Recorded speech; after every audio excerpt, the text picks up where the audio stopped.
Hey everyone, I wanted to show you something that I talked about in my last video.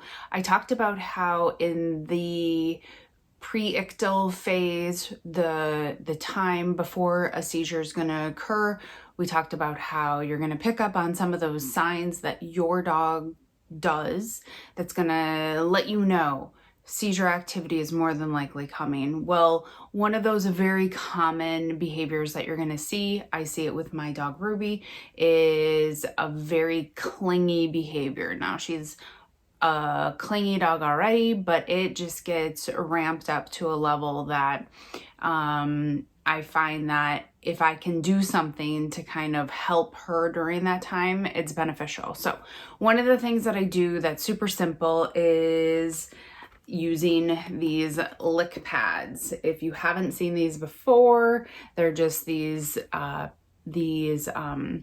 lick, they call them lick pads. You can get them on Amazon. That's where I got mine. They usually get sold in a set of two.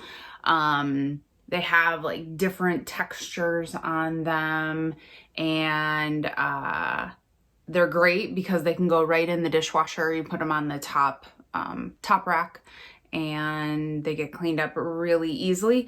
But what this does is you can use some different things like most common peanut butter, or what I also, because I don't want to give her peanut butter all the time, I will also use baby food. So I will pick up, I usually keep these jars on hand. I do the different meat versions. So they have it in beef, chicken, turkey, and this beech nut brand. I'm not sponsored by any of this. These are just the things that I use that have worked well for me. This beech nut brand is the one that I typically go for because it has just meat and water. It's basically, there's no extra ingredients in there. So it's just pretty much meat that you can easily smear on the pad. So why this is helpful is, and you don't have to use a lot of it. So typically for when I do use baby food, I use about half the jar and I just spread it out through each of these different areas.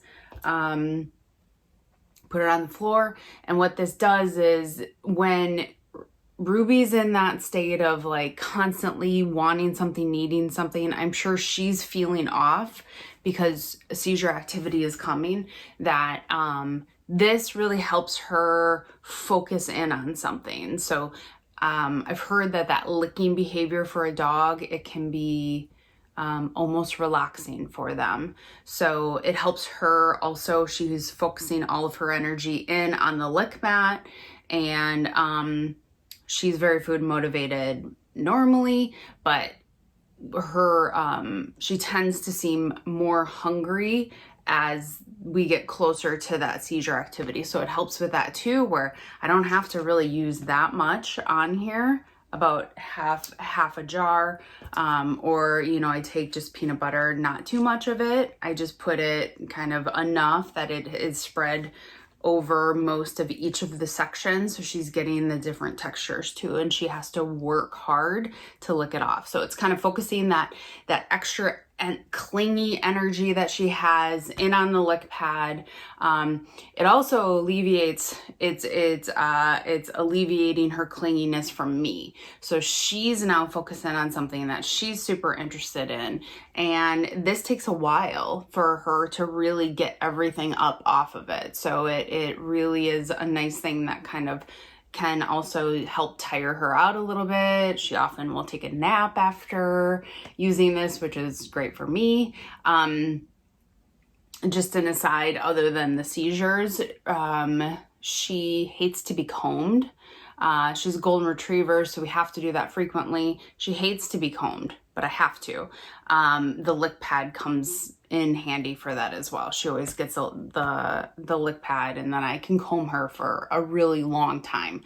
But that's just like an extra benefit to have them around. So This is something, if you haven't used this with your dog before, it might be something to look into. Also, after they've had a seizure, I've used this with Ruby before too. If she's just kind of in that state of agitation, doesn't really seem like she can just relax. She's also extra hungry after seizures, so I always give her a little extra food, but then also this might come in handy rather than continuing to give food where she feels like she's getting something.